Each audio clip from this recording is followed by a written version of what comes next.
20 जून 1968 का प्रातः क्लास।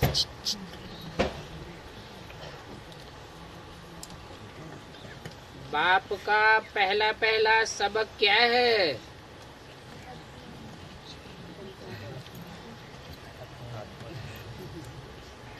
अपन को आत्मा समझ करके बैठो।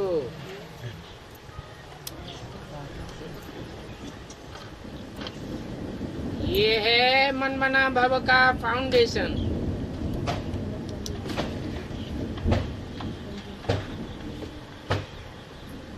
मन मना भव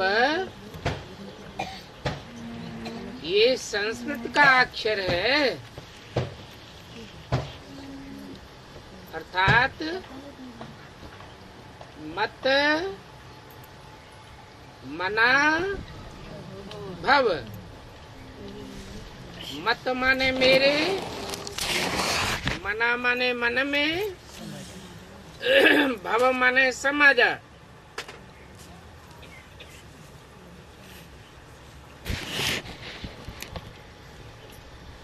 अब सुप्रीम सोल का मन होता है क्या? होता है? उसको तो मन होता ही नहीं जो चलाए मानी करे।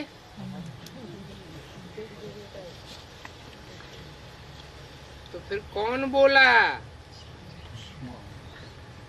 वो सुप्रीम सोल मनुष्य सृष्टि के जिस बीज रूप बाप में प्रवेश करता है उसके द्वारा बोला मन मना भव, मेरे मन में समा जा।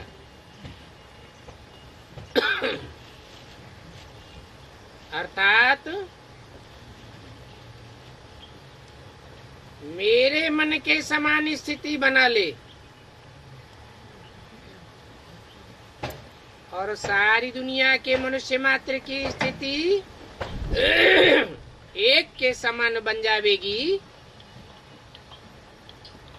तो क्या हो जाएगा? सारी दुनिया में एकाग्रता हो जाएगी। अभी बच्चे जब सर्विस करते हैं तो पहले पहले उनको अलफ पढ़ाना है।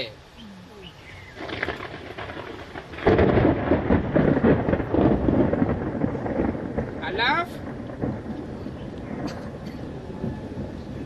अर्थात खड़ा हुआ डंडा।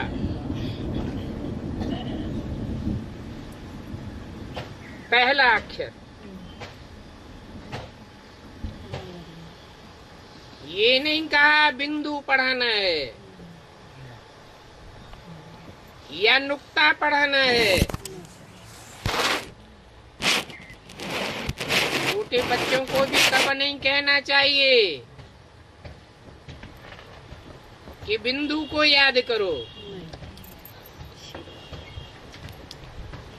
बाबा का परिचय देना है। जब कोई भी आवे तो शिव बाबा के चित्र के आगे ही ले जाना है।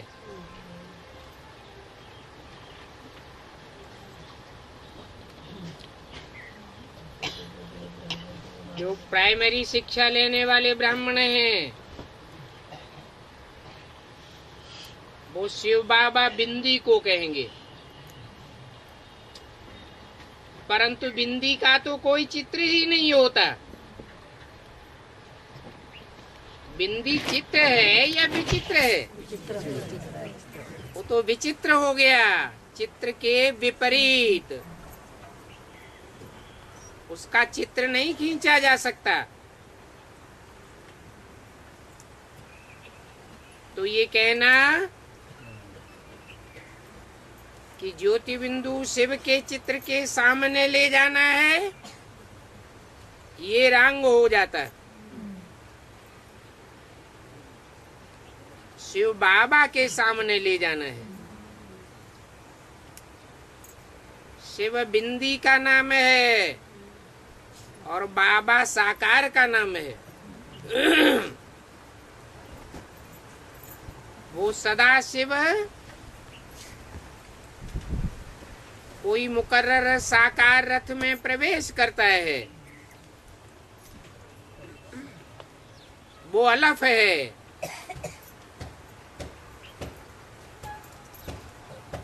सारी मनुष्य सृष्टि का पहला तो पहले पहले बाप के चित्र के पास ले जाओ और कोई भी चित्र आगे नहीं करो।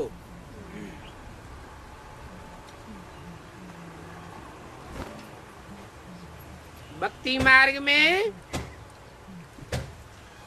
फिर गुरु का चित्र आगे रख देते हैं।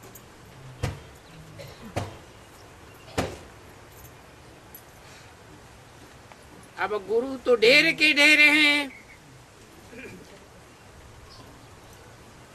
और शिव बाबा तो सदगुरु बन करके आता है। वो तो एक ही है।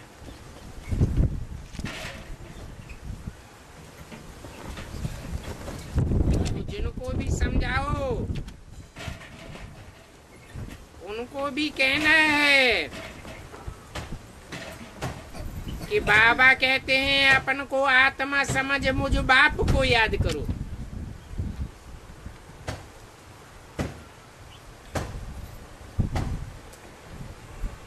मैं तुम्हारा सुप्रीम बाप भी हूं।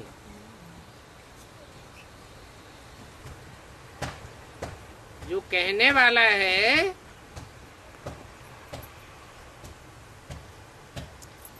वो बोलता है मुकर्रर रथ के द्वारा मैं तुम्हारा सुप्रीम बाप भी हूं,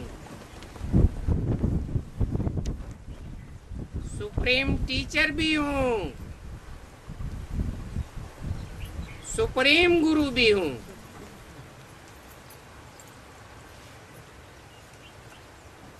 सभी को ये सबक सिखाना है। शुरुआत भी वहां से करनी है। अपन को आत्मा समझ और बाप को याद करो, क्योंकि तुम जो पतित बने हो उनको फिर पावन सतो प्रधान बनना है।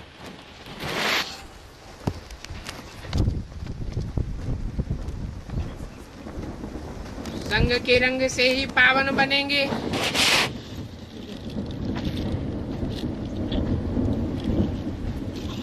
और पतित के संग से तो पावन नहीं बनेंगे।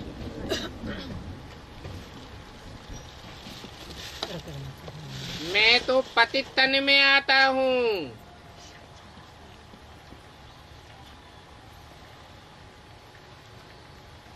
पतित मन में आता हूँ। मनरेव आत्मा कहा जाता है।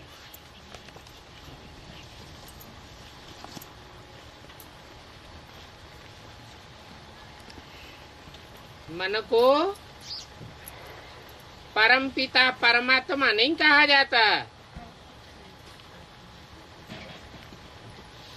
मन पतित भी बनता है और मन जब एकाग्र हो जाता है तो पावन भी बन जाता है।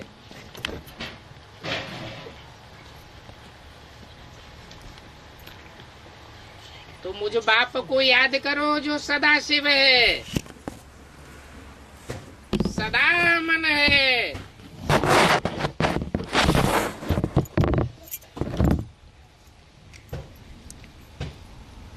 क्योंकि तुम जो पतित बने हो उनको ही फिर पावन सतो प्रधान बनना है। तो पहले पहले ये सबक जरूर चाहिए।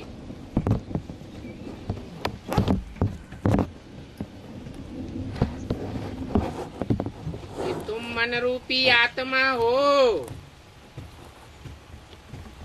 पतित आत्मा हो,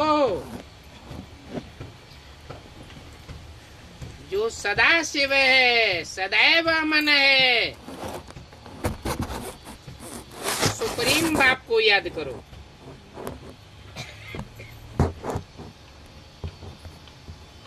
इस एक बात में सब बातें आ जाती हैं।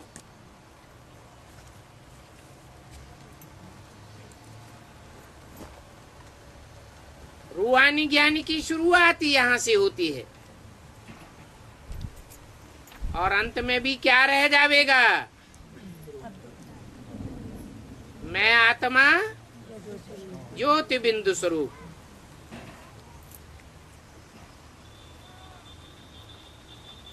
सभी कोई ऐसे करते नहीं है।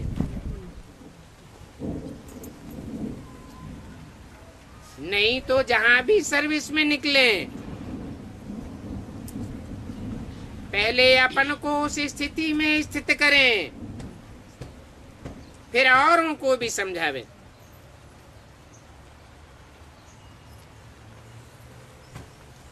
तो बाबा कहते हैं पहले पहले शिव बाबा के चित्र पर ले जाना है।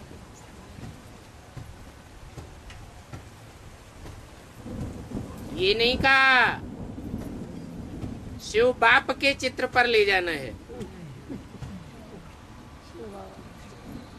शिव बाप है बिंदु बिंदु आत्माओं का बाप। उसके साथ कोई दूसरा संबंध नहीं बनता। बाबा का भी संबंध तब बनता है जब शरीर में प्रवेश करते हैं। बाबा माने ग्रैंडफादर। तो शिव बाबा के चित्र पर ही ले जाना चाहिए। जड़ चित्र पर ले जाना चाहिए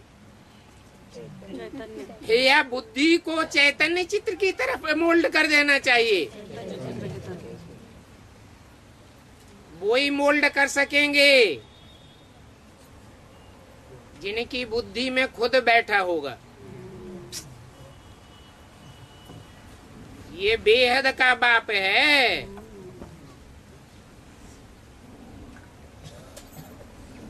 आत्माओं का भी बाप है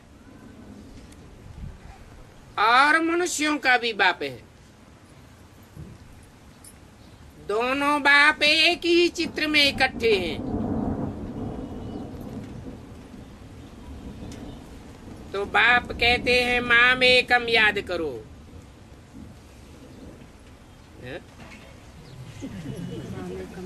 अरे दो बाप हैं तो एक को याद करें या दो को याद करें?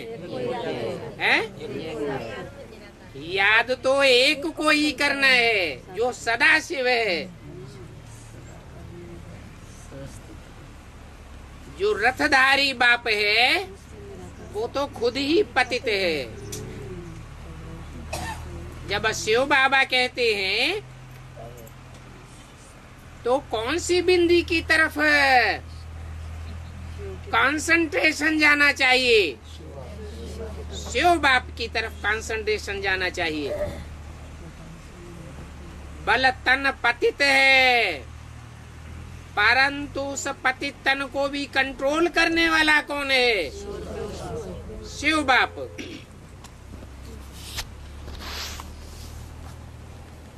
तो तुम बच्चों को बेड़ा पार हो जाएगा। नहीं तो कोई कोई राम और कृष्ण की आत्मा में लटक पड़ते हैं।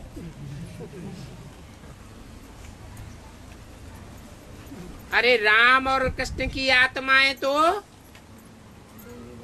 खुद ही कलयुग के अंत में पतित बन जाती हैं। बुद्धि में उनके संग का रंग लगने से पावन नहीं बनेंगे। ऊंचते ऊंच जो एक बाप है और सदैव ऊंचते ऊंचे है, उस बाप को याद करना है। हाँ, ऊंचते ऊंच बाप जिस मुकर्रर रथ में प्रवेश करते हैं उस रथधारी को भी एक दिन ऊंचते ऊंच बनाई देते हैं। कैसा ऊंचते ऊंच? कि 33 करोड़ देवताओं में एक भी ऐसा नहीं है जिसकी ग्लानि न होती हो, परंतु जिस मुकर्रर रथ में बाप प्रवेश करते हैं उस रथधारी आत्मा को ऐसा ऊंचते ऊंच बनाते हैं जिसकी संसार में, शास्त्रों में, भक्ति मार्ग में कोई भी प्रकार की ग्लानि नहीं है।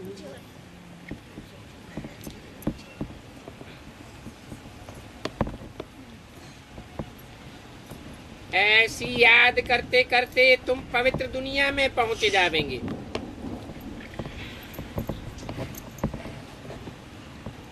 ये सबक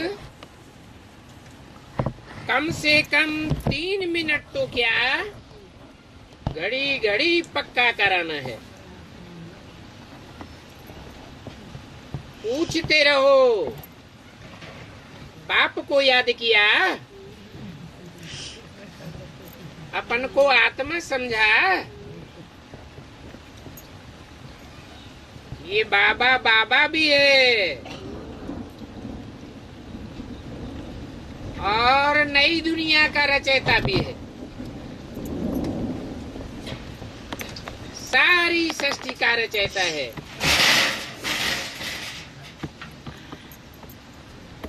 ये सारी रचना के आदि मध्य अंत को जानते हैं। जानते इसलिए हैं कि जिस मुकर्रर रथ में प्रवेश करते हैं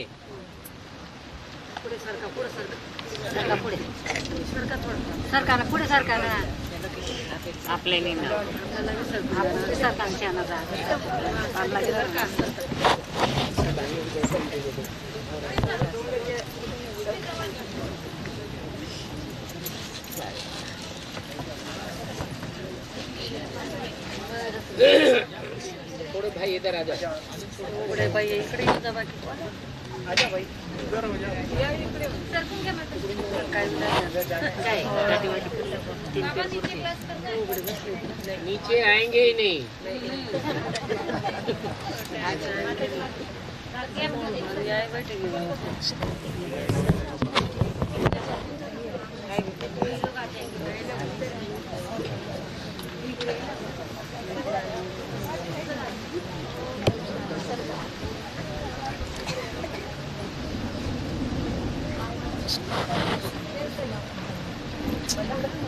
तो पहले पहले इस बात का निश्चय कराना है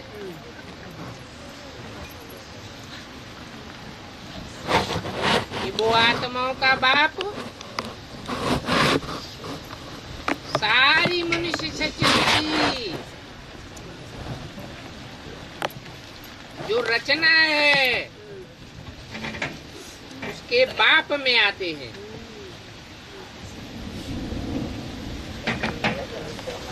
वो मनुष्य सृष्टि का बीज है।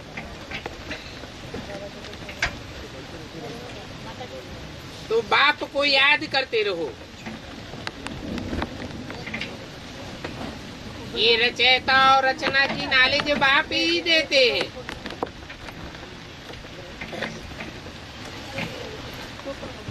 और हमने भी बाप से नॉलेज ली है।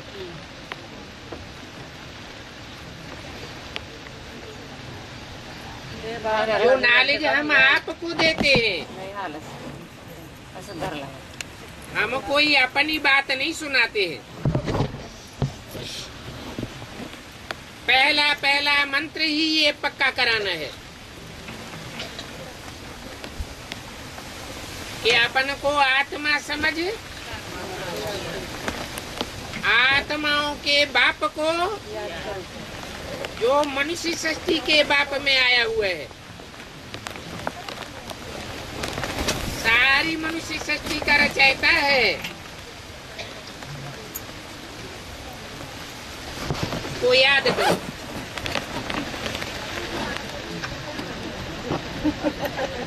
बरसात याद आ रही है। बाबा जी याद आ रही है। बाबा याद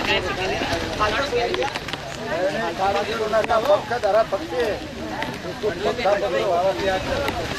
कुछ करे एकदम याद करो। पापा नीचे एडजस्ट हो जाएंगे किचन में वगैरह आ जाएंगे। आ जाएंगे।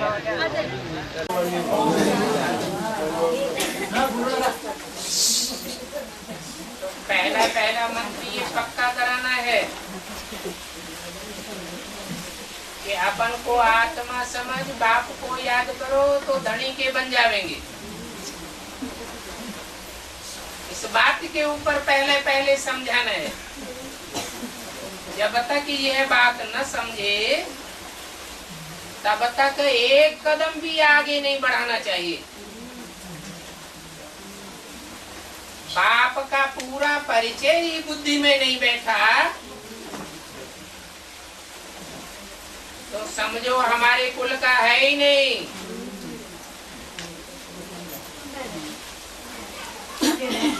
आगे चल करके हमको धोखा देगा।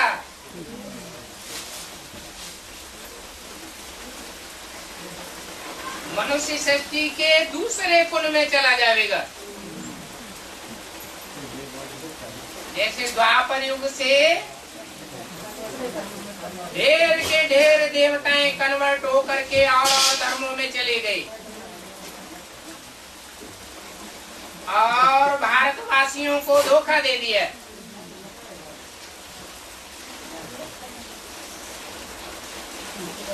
ऐसे बाप के परिचय देने के लिए 2-4 चित्र होना चाहिए। तो उन पर समझाने से उनकी बुद्धि में अच्छी तरह से आ जाएगा कि हमको इस बाप को याद करना है जो ऊंचे ऊंचे है, वो ही सर्वशक्तिवान है। उनको याद करने से हमारे पाप कट जाएंगे। इनको याद करने से इस बाप के ऊपर कभी कोई पाप चढ़ता ही नहीं। वो पाप और पुण्य से सदा परे है। बाप की महिमा तो क्लियर है। पहले ये जरूर समझाना चाहिए अपन को, आत्मा समझ माम एकम याद करो। मैं एक ही मुकर्रर रथ में आता हूँ, कोई दूजन में नहीं आता हूँ।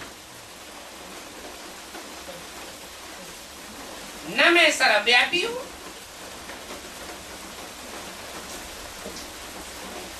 और सभी देह के संबंधों को भूल जाओ।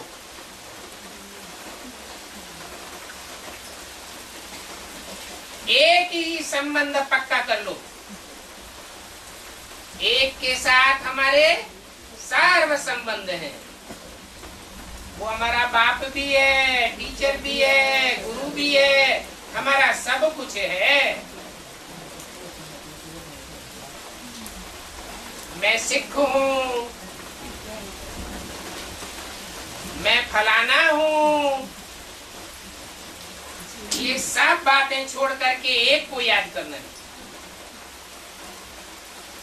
वो सबका बाप है। सिखों का भी बाप है, सब धर्म वालों का बाप है।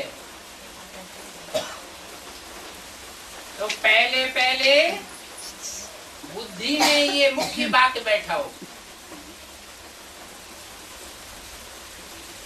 वो बाप ही पवित्रता, सुख, शांति का वर्षा देने वाला है।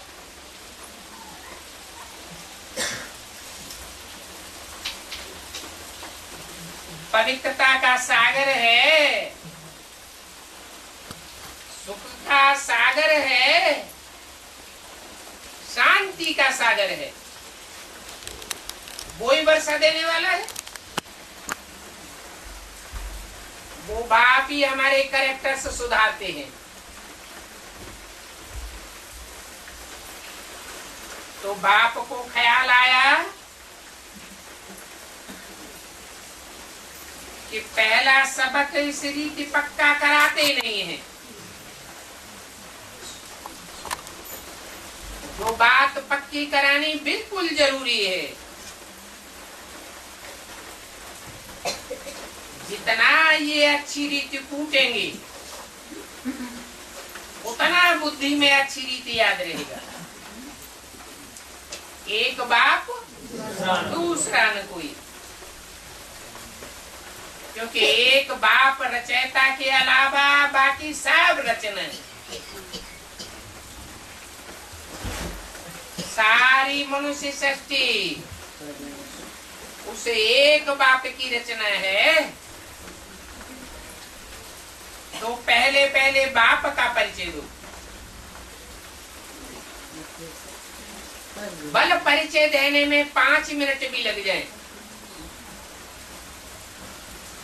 तब तक हटना नहीं है।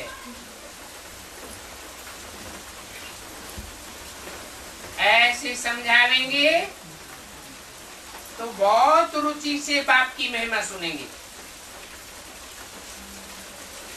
ये बाप का चित्र ही मुख्य है।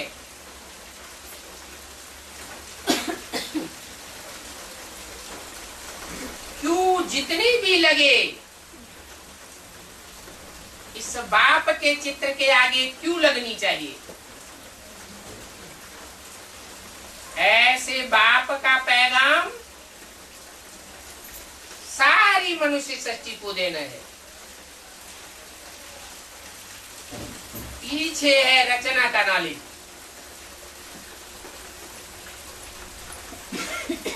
ये चक्र कैसे फिरता है।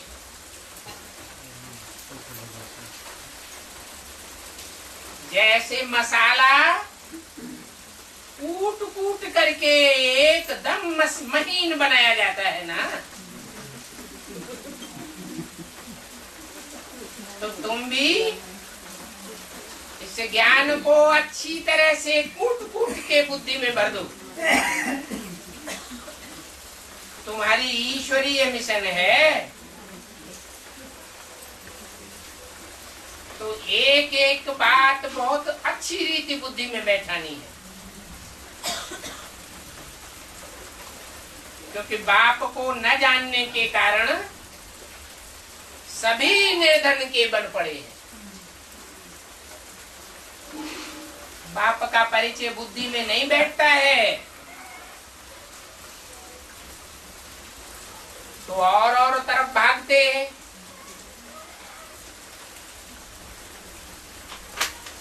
कोई किस विष्णु पार्टी में भागते हैं, कोई कहाँ भागते हैं। बुद्धि को ठिकाना पक्का मिला नहीं है ना।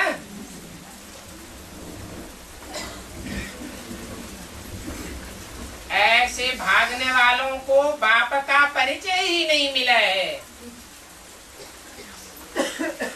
तो तिरकते रहते हैं।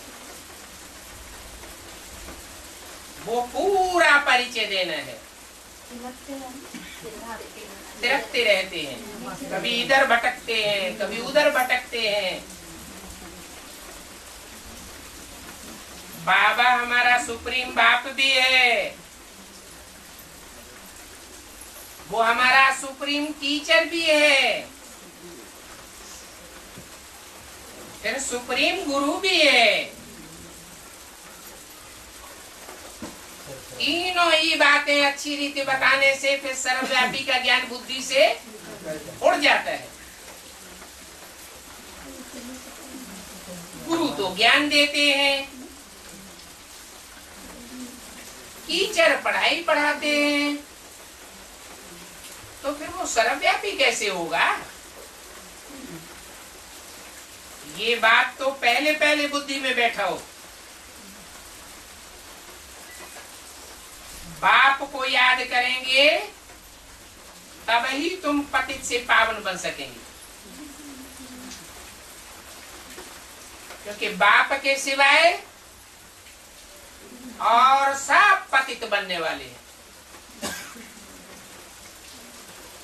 बाप आकर के पावन बना कर जाते हैं जैसे षष्ठी रूपी चक्र में चक्कर खाते खाते सब पतित बनते जाते हैं। भले कोई कितने भी ग्रेट फादर्स क्यों न रहे हो, सब पतित बन गए।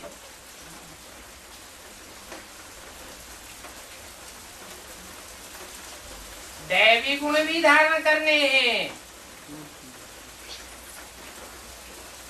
तब ही सतो प्रधान बनेंगे।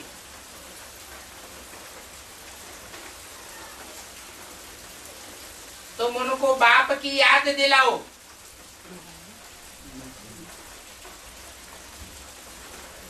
जा बाप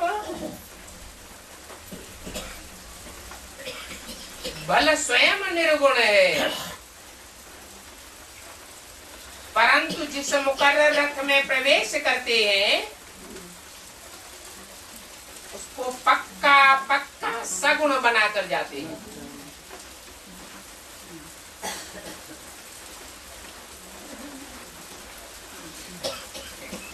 इस बात में तुम बच्चों का बहुत कल्याण है।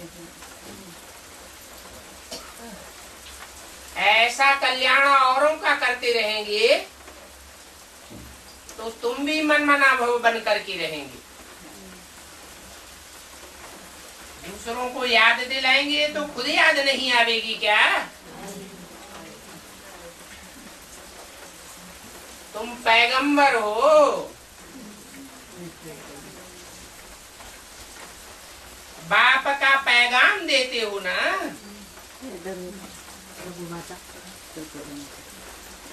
तो बाप का परिचय भी देना है। ऐसे ऊंचे ते ऊंचे बाप को याद करो। ये ऊंचे ते ऊंच और नीचे ते नीच वाली बात कोई परमधाम की बात नहीं है। कहाँ की बात है?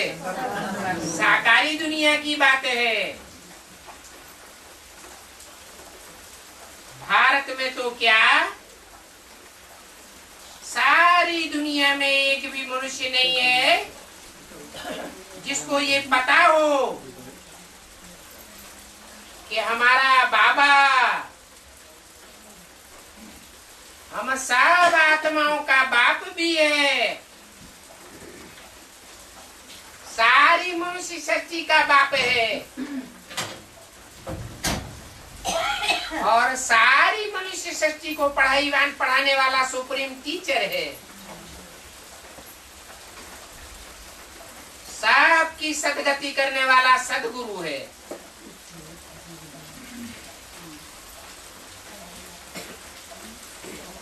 बाप का परिचय सुनने से बहुत खुश हो जाएंगे, क्योंकि भगवान वाचे माँ में कम याद करो तो तुम्हारे सारे पाप कट जाएंगे।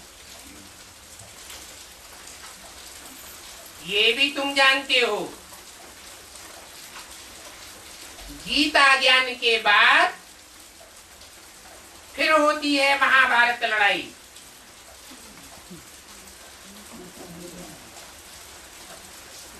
पहले गीता ज्ञान सुनाया जाता है। भक्ति मार्ग में जहाँ जहाँ गीता चलती है तो उतनी भीड़ इकट्ठी नहीं होती है। फिर गीता का ज्ञान बुद्धि में बैठता है तो भागवत होती है। पहचान होती है तब तो भागवत होती है। बिना पहचान के तो कोई भागेगा नहीं।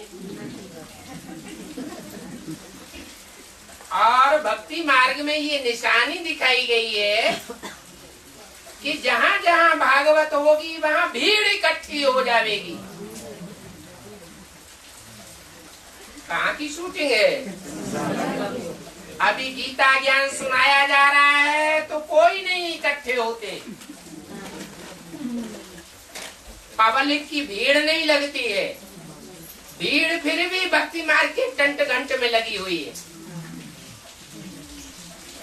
फिर जब भागवत होगी तो भागवत का रिजल्ट क्या आवेगा? भागवत होगी, भागेंगे घर बार छोड़ छोड़ करके, तो फिर महाभारत युद्ध लग जाएगा।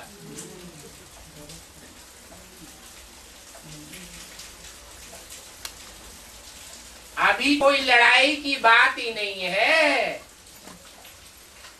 ऐसी छोटी छोटी लड़ाइयां तो द्वापर युग से होती ही चली आई हैं।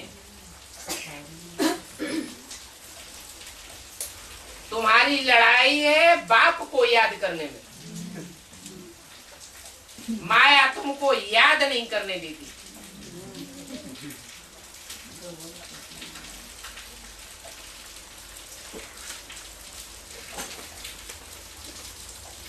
तो पढ़ाई तो अलग है।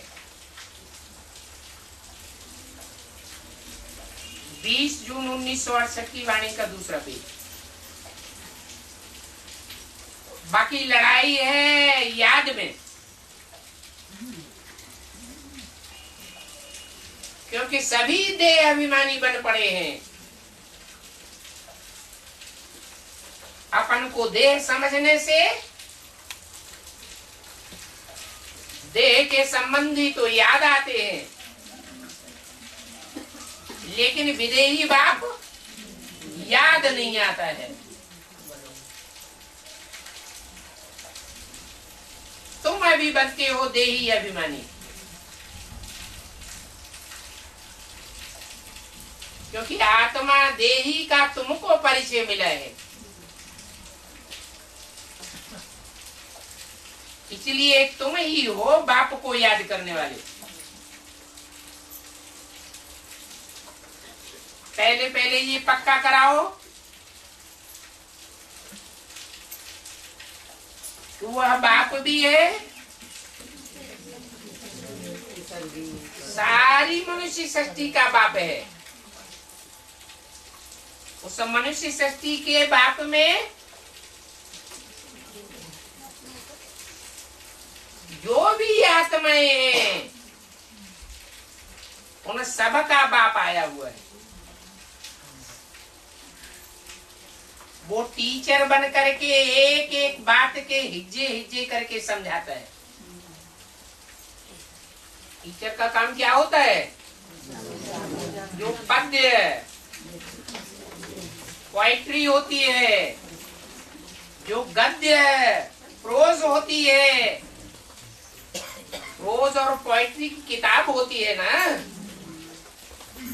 उसके एक एक वाक्य का अर्थ करके समझाता है।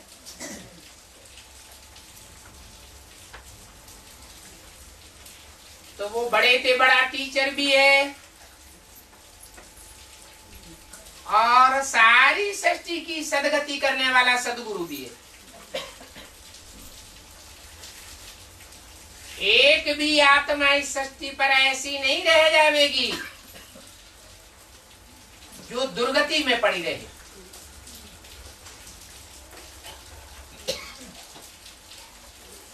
देव आत्माओं की तो बात ही छोड़ो, मनुष्य सृष्टि की जो भी मनुष्य आत्माएं हैं सबकी सदगति होती है। मनुष्य आत्माओं की भी बात छोड़ो, कीट पशु पक्षी पतंगे वो भी तो आत्माएं हैं। वो आत्माएं क्या दुखी ही बनी रहेंगी? उनकी भी सदगति हो जाती है। पहले मनुष्य सृष्टि की सदगति होती है। मनुष्य सृष्टि में भी जो देवात्माएं नंबरवार देवता बनने वाले हैं उनकी सदगति होती है। फिर सारी सृष्टि की सदगति होती है। तुम्हारी याद के प्रभाव से सारी सृष्टि के 5 तत्व भी सतगति में जाते हैं। तो असल बाप को याद करने वाले तुम हो।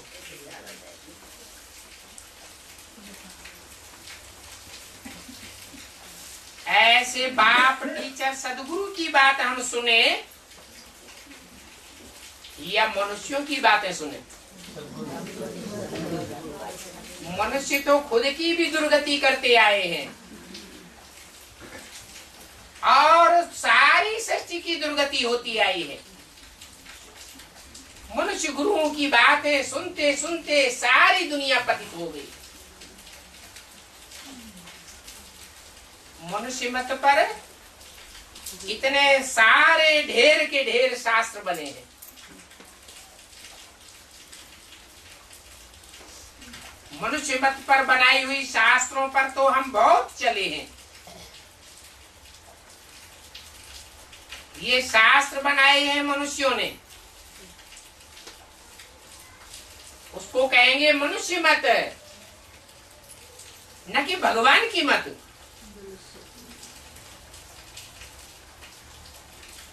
कोई भी धर्म पिताएं आए हैं तो उन्होंने आकर के डायरेक्ट सुनाया है या शास्त्र बैठ करके सुनाए हैं? शास्त्र बैठ के सुनाए हैं। न शास्त्र लिखे हैं धर्म पिताओं ने और न शास्त्र बैठ सुनाए हैं। धर्म पिताओं के आने के बाद 200-400 वर्षों के बाद जब उनकी बहुत जनरेशन हो जाती है तब ये शास्त्र बनाए जाते हैं।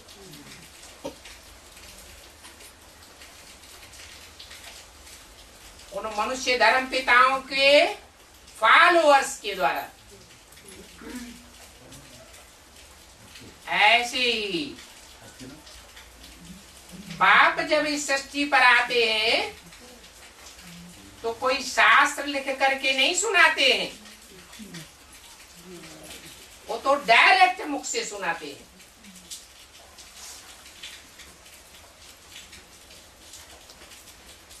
चाहे माता के रूप में सुनाए, चाहे बाप के रूप में सुनाए, टीचर बन करके सुनाए, लेकिन डायरेक्ट सुनाते हैं।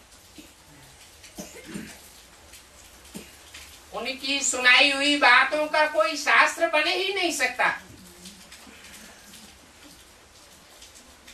शास्त्र तो बंधा हुआ ज्ञान देने वाले हैं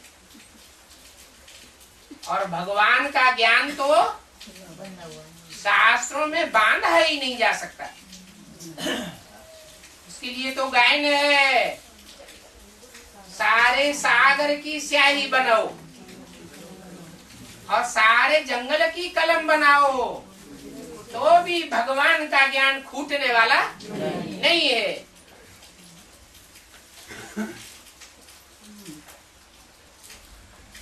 भगवान का ज्ञान सुनाने के लिए कोई भी शास्त्र की दरकार नहीं।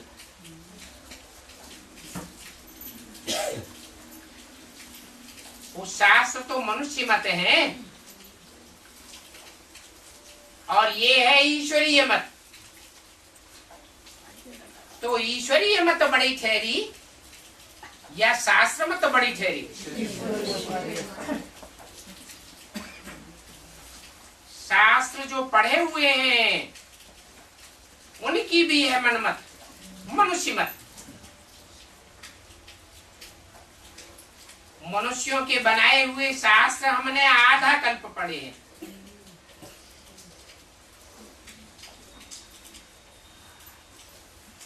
मनुष्य है नंबरवार भ्रष्ट मत वाले, नंबरवार भ्रष्टाचारी, बुद्धि ही भ्रष्ट बन गई है। अभी हमको मिलती है ऊंचते ऊंच बाप की श्रीमत, तो श्रीमत पर चलने के लिए अपने को पक्का कर चुके हैं, क्योंकि हमें श्रेष्ठ से श्रेष्ठ देवता बनना है और मनुष्य को देवता सिवाय भगवान की और कोई बना ही नहीं सकता। हम यही सेवा करते हैं, क्या मनुष्य को देवता बनाने की सेवा करते हैं। ईश्वरीय मत पर चलो तो तुम्हारे सभी विकर्म विनाश हो जाएंगे और तुम देवता बन जाएंगे। बाप की ही ये श्रीमत है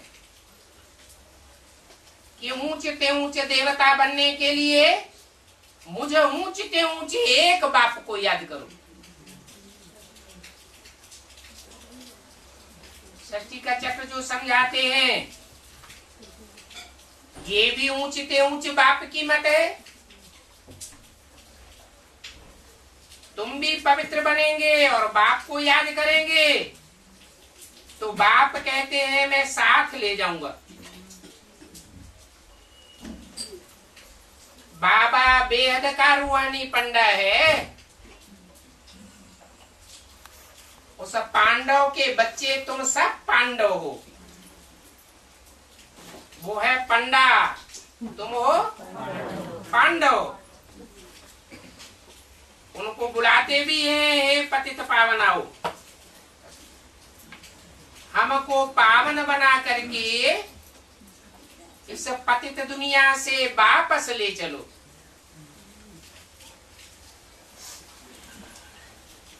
वो सभी हैं जिस्मानी पंडित, तीर्थ यात्राएं कराने ले जाते हैं, फिर वापस इसी पतित दुनिया में आ जाते हैं। और बाप है रूहानी पंडा जो हमको ऐसी यात्रा कराता है परम धाम की कि वापस इस दुख की दुनिया में हम नहीं आवेंगे। तो देखो जिस्मानी पंडों में और रूहानी पंडे में रात दिन का अंतर है। इस बात का किसी को पता नहीं है कि शिव बाबा हमको पढ़ाते हैं। बाप तुम बच्चों को भी कहते हैं चलते फिरते उठते बैठते एक बाप को ही याद करते रहो। इस बात में आपनों को थकाने की बात नहीं है। थकान होती है इससे साबित होता है कि तुमको प्रीति नहीं है। क्या अथक तब बनेंगे जब तुम्हारे अंदर बाप के लिए अच्छे तरीके से दिल की सच्ची प्रीति होगी। नहीं तो थकते रहेंगे। बाबा देखते हैं कि कब कब बच्चे सवेरे ही आकर के बैठते हैं, बहुत सवेरे आकर बैठ जाते हैं तो जरूर थक जाते होंगे, परंतु ये कोई थकने का मार्ग नहीं है। मेहनत तब अनुभव होती है जब मोहब्बत में नहीं होते। लौकिक दुनिया में भी जो मोहब्बत करने वाले होते हैं उनको रात रात भर नींद नहीं आती है। उनको थकान होती है क्या? तुम मोहब्बत में नहीं रहते हो तो थक जाते हो। ये तो सहज मार्ग है, नाम ये है सहज राजयोग। हठ पूर्वक तो बैठना ही नहीं है।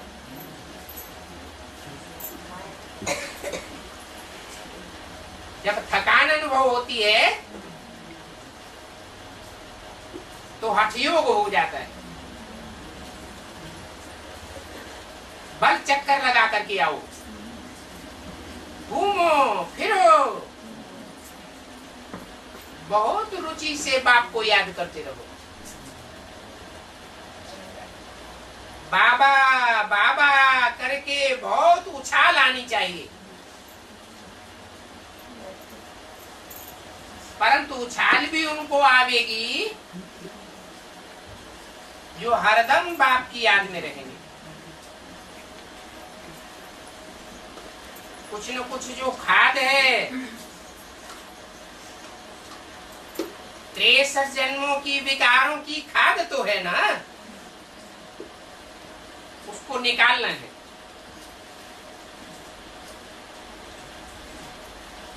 बाप के साथ अति प्यार हो तो वह अतीन्द्रिय सुख भी महसूस करे, परंतु माया बाप के साथ अति प्यार होने नहीं देती। कोई न कोई दूसरों की याद आ जाती है तो बेविचारी याद हो जाती है। तो बाप कहते हैं ये अतीन्द्रिय सुख अंत की बात है। जब अंत में तुम्हारी बुद्धि में बाप की याद का महत्व तो बैठ जाएगा, फिर तुम बाप की ही याद में लग जाओगे। तब ही तमो प्रधान से सतो प्रधान बनेंगे।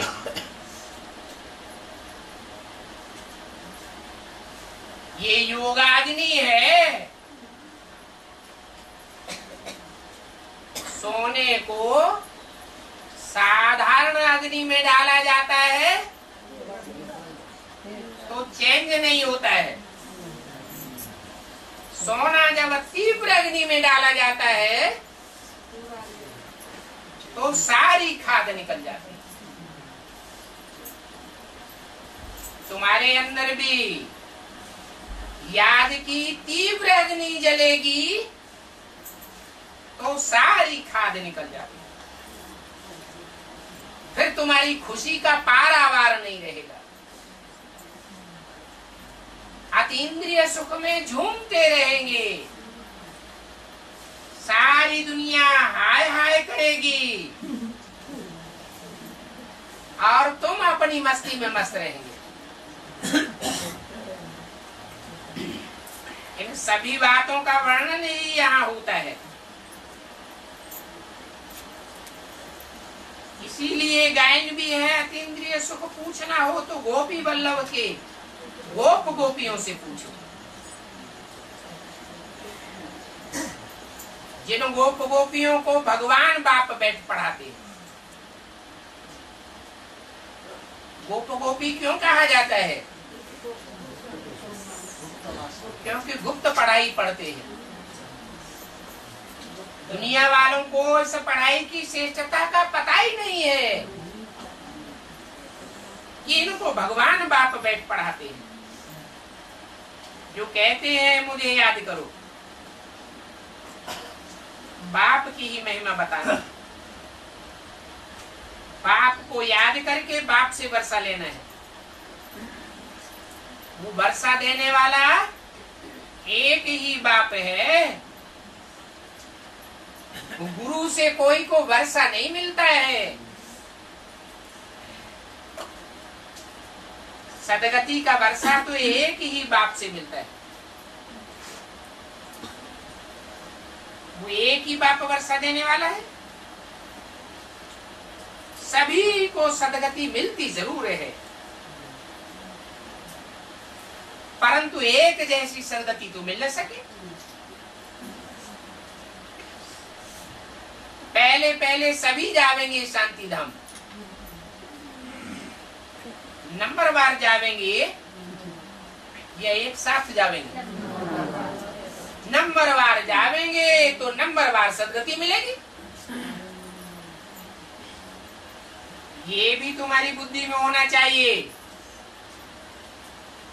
कि बाप पहले पहले हमको सदगति देते हैं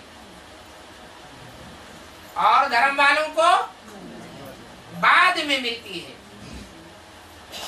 पहले पहले हम शांति धाम जावेंगे, पहले पहले हम सुख धाम जावेंगे। शांति धाम सुख धाम किसको कहा जाता है, ये तो तुम बच्चों को समझाया है। शांति धाम में सभी आत्माएं शांत स्वरूप होकर रहती हैं। वहां सुख नहीं होता है तो दुख भी नहीं होता है।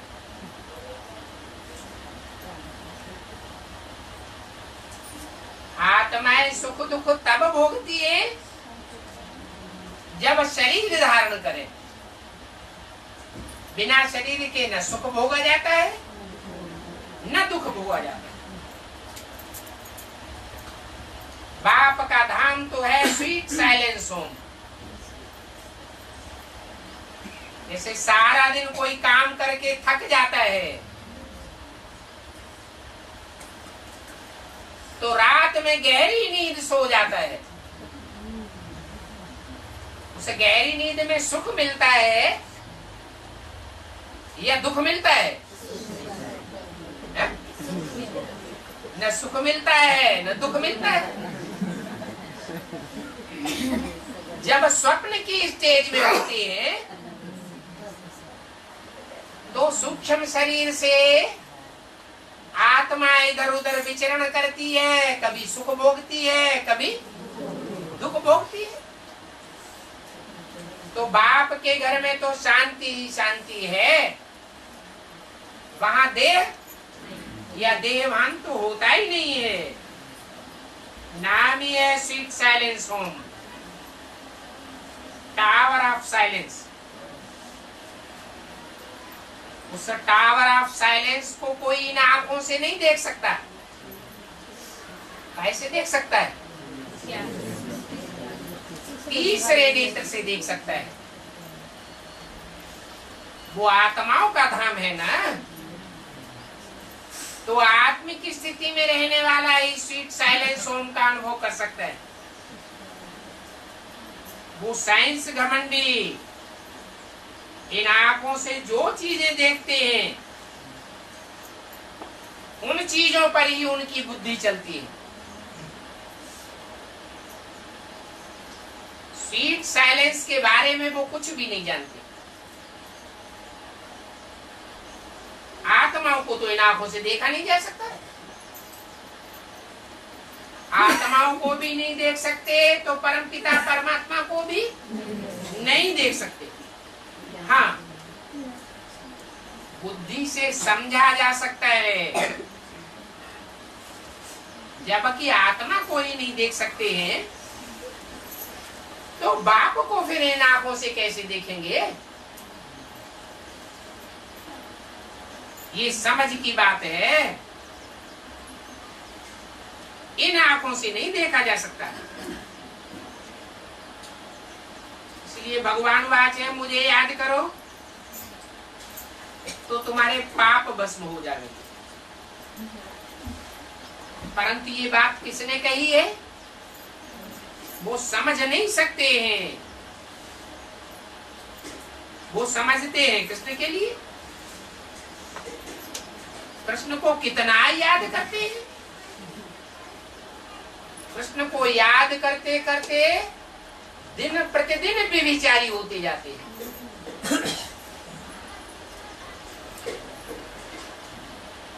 भक्ति में भी पहले एक शिव की भक्ति करते थे।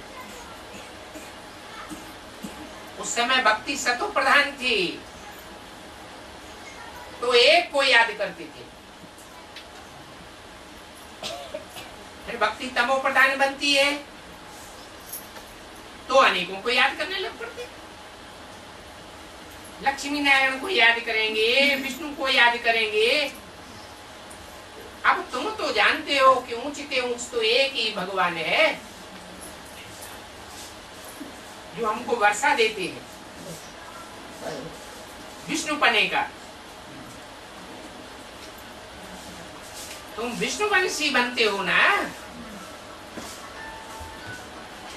किसके वंशी? विष्णु के वंशी।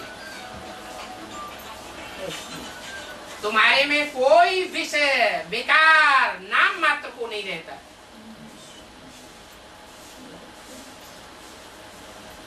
माला बनती ही तब है जब पहला सबक अच्छी रीति पढ़ते हैं।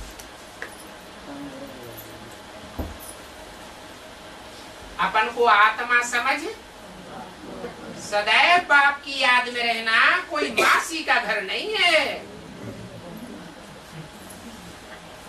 सभी तरफ से बुद्धि योग हटाए, एक तरफ बुद्धि योग को लगाना। तो कुछ ही ना आंखों से देखते हो, उन सब से बुद्धि को हटा दो। बाप कहते हैं माम एकम याद करो। इन आंखों से बाप को नहीं देखा जा सकता, आत्मा को भी नहीं देखा जा सकता। वो निराकार है। इन द्वारा हमको ये घड़ी घड़ी याद दिलाते हैं। जब तुम मन मना भव होकर के रहते हो तो गोया तुम सभी के ऊपर उपकार करते हो। क्या विश्व कल्याणकारी बनने का तरीका क्या बताया है? एक बाप की याद में रहेंगे तो सारे विश्व का स्वतः ही कल्याण होता रहेगा। कैसे? बाप सारी मनुष्य शक्ति का बीज है। बीज को पानी देंगे तो सारी दुनिया रूपी वृक्ष को पानी मिलता ही रहेगा। एक एक पत्ते को, टहनी को, जड़ को, तने को पानी देने की दरकार है ही नहीं। जब खाना पकाने वाले को भी कहते हैं कि शिव बाबा को याद करो, उस भोजन को जो जो खावेंगे सभी की बुद्धि में बाबा की याद बैठ जाएगी।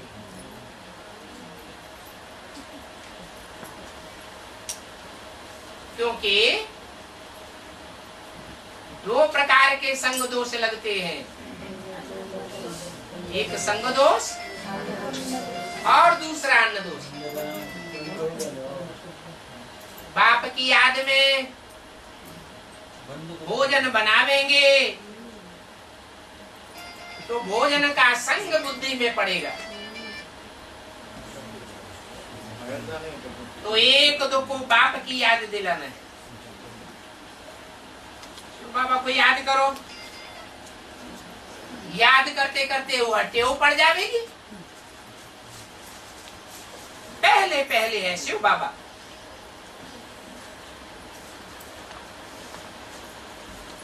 आगे चल करके बाबा ये चित्र आदि भी उड़ाते रहेंगे। क्या आगे चल करके जैसे दुनिया से ये मंदिर, मस्जिद, गुरुद्वारे सब उड़ जाएंगे, ऐसे ये ढेर के ढेर चित्र सब उड़ जाएंगे। ये सब खत्म होने ही है। तो मुख्य बात है बाप की याद की। 20 जून 1968 की वाणी का 3रा पेज। बाप तो सभी बच्चों को याद करते हैं, याद करते रहते हैं और मदद देते रहते हैं। किनको? बच्चों को, 500 करोड़ को। हाँ, उन बच्चों को याद करते हैं जो आत्मिक स्थिति में रहते हैं, वही मेरे बच्चे हैं। जो देह भान में रहते हैं वो मेरे बच्चे नहीं है। अच्छा, ओम।